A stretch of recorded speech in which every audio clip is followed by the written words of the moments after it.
new Director of National Intelligence would be here to talk about threats.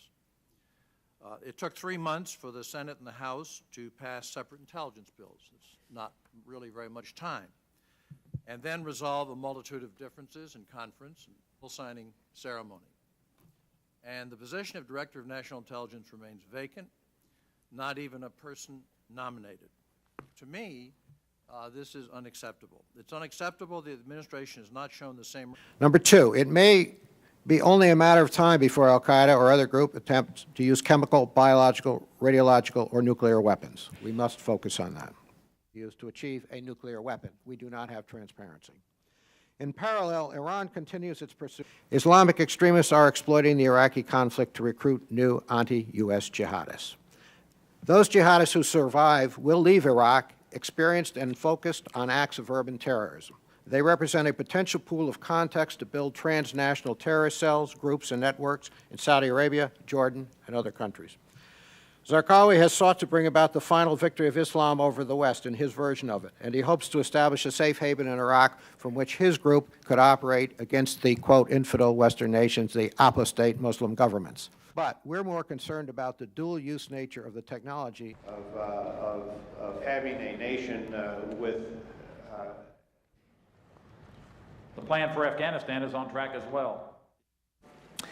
We've confronted and are seeking to meet many challenges, including the challenge of having to move military forces rapidly across the globe, the urgency of functioning as a truly joint force, as opposed to simply keeping various military services out of each other's way, the need to recognize that we're engaged in a war and yet still functioning under peacetime constraints, regulations, requirements, and we're against an enemy that is unconstrained by laws or bureaucracies.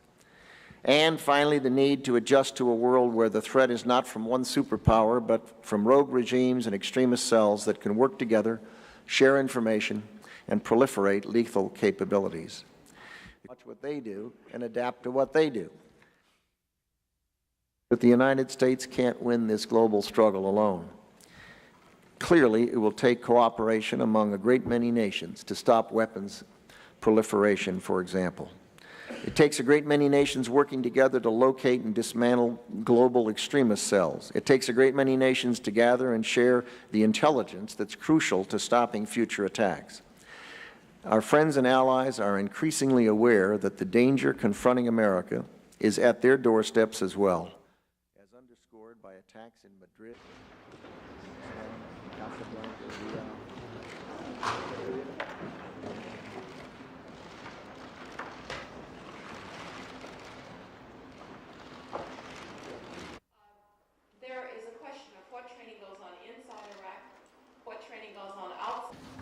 We're requesting $5.8 billion in assistance to our partners in the global war on terror.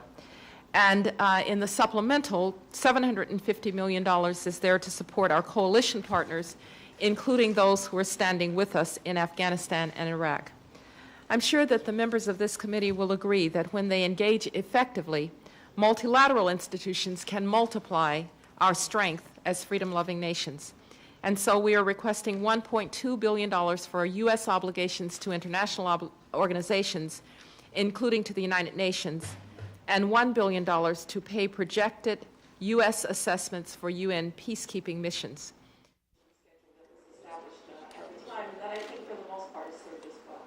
Well, your recent visit with your refugee